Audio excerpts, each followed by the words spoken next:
আবহাওয়া দপ্তরের পূর্বাভাস অনুযায়ী মঙ্গলবার সকাল থেকেই জেলায় জেলায় শুরু হয়েছে বৃষ্টি। কলকাতা সংলগ্ন বিভিন্ন জেলায় বৃষ্টির ফলে জমেছে জল।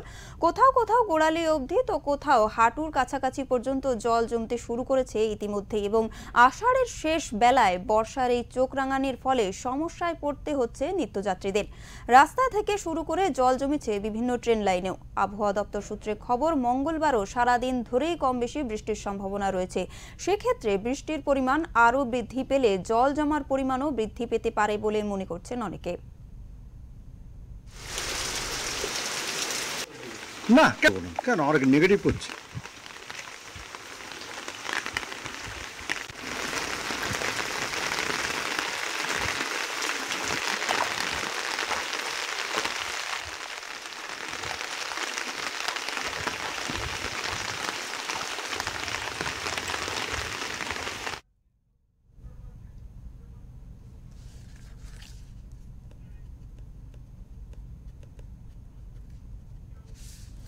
এই মুহূর্তে আমাদের সঙ্গে রয়েছে আমাদের প্রতিনিধি সুন্দরবন দক্ষিণ চব্বিশ পরগনা থেকে গোপাল শীল।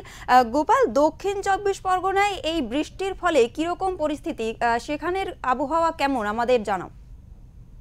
শৈলী, তোমাকে বলে রাখি, সুন্দরবনের মানুষ তুমি জানো, ঠিক বর্ষাকাল পড়া মানেই তারা আতঙ্কে থাকে। কখনো মেঘ, কখনো বৃষ্টি, কখনো সমুদ্র উত্তাল। সেই পরিস্থিতির মধ্যে আবহাওয়া দপ্তরের কথা অনুযায়ী যদি বলি, গত মঙ্গলবার থেকেই কিন্তু প্রচুর মুষলধারে বৃষ্টি। শুধু মঙ্গলবার থেকে নয়, তার আগে থেকে আজ 5 দিন এই সুন্দরবনের প্রত্যন্ত এলাকা, দক্ষিণ চব্বিশ পরগনার নামখানা, কাকদ্বীপ, ফ্রেজারগঞ্জ, সাগর, ক্যানিং, গোসাবা থেকে আরম্ভ করে বিভিন্ন প্রান্তে বৃষ্টি চলছে। আর সেই বৃষ্টির প্রভাবে ইতিমধ্যে জনজীবন বিপন্ন তুমি বলতে পারো। তোমাকে আরো জানিয়ে রাখি, শুধু জনজীবন বিপন্ন নয়, সমুদ্রে মাছ ধরতে যারা গেছিল বহু কষ্টে তারা বেশ কিছু মাছ ধরার যখন তদবির করেছে, জাল ফেলেছে, ঠিক তখনই আবার জানিয়ে দেওয়া হয়েছে আবহাওয়ার তরফ থেকে তাদের ফিরে আসতে হবে। তারা ইতিমধ্যে ফিরেছে, অর্থাৎ তাদের সংসারে হাঁড়িতে ইতিমধ্যে টান ধরেছে। এই পরিস্থিতির মধ্যে পড়ে সুন্দরবনের মানুষ এবার বিপর্যস্ত। জল জমে গেছে। তোমাকে একটা দৃশ্য তুমি পরিষ্কারই দেখতে পাচ্ছ, দক্ষিণ চব্বিশ পরগনা জেলার পাথর প্রতিমা দিগম্বরপুর গ্রাম পঞ্চায়েত, অর্থাৎ যে দিগম্বরপুর অঞ্চলে ভারত সেরা গ্রাম পঞ্চায়েত নামে বিখ্যাত, ঠিক তারই বৃষ্টির ফলে এমন পরিস্থিতি তৈরি হয়েছে। উত্তর মহেন্দ্রপুর সমবায় কৃষি উন্নয়ন সমবায় সমিতিতে যে গ্রাহকরা যাবে, অর্থাৎ ব্যাংকিং পরিষেবা রয়েছে, সারের দোকান রয়েছে, সেখানে যেতে পারছে না। জল জুতো খুলে বলতে পারো প্যান্ট গুটিয়ে তাদেরকে দোকানের মধ্যে বা গ্রাহক পরিষেবা টাকা আনতে যেতে হচ্ছে। এই পরিস্থিতি রয়েছে। অন্যদিকে দেখা যাচ্ছে হসপিটাল মোড় থেকে অঞ্চলের দিকে যাবার জন্য একদম মুখে ঢুকতেই প্রচুর পরিমাণে জল, হাঁটু সমান জল। এর মধ্যে পড়ে মানুষ কিন্তু একদম ছিন্ন বিচ্ছিন্ন, কাদামাটি হয়ে আছে তুমি বলতে পারো। এই পরিস্থিতির মধ্যে তারা চাইছে বৃষ্টি থেমে যাক। রয়েছে সেইগুলির কিরকম অবস্থা রয়েছে বর্তমানে?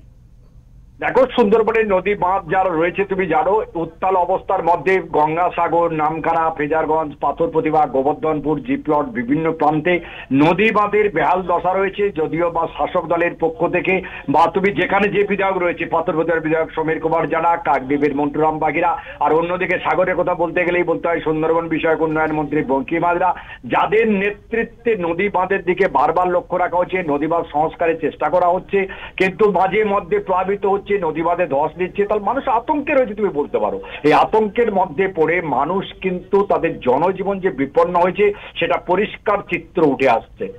একদমই, অনেক ধন্যবাদ গোপাল তোমাকে। আমাদের নজর থাকবে এই পরিস্থিতির দিকে। আমরা জানতে পারলাম কিন্তু ইতিমধ্যেই আতঙ্কে দিন কাটাতে শুরু করেছেন সুন্দরবনবাসী, এবং নামখানা, কাকদ্বীপ বিভিন্ন জেলার বৃষ্টি শুরু হয়েছে এবং তার ফলে মৎস্যজীবীরা কিন্তু ফিরে আসতে শুরু করেছে ইতিমধ্যেই।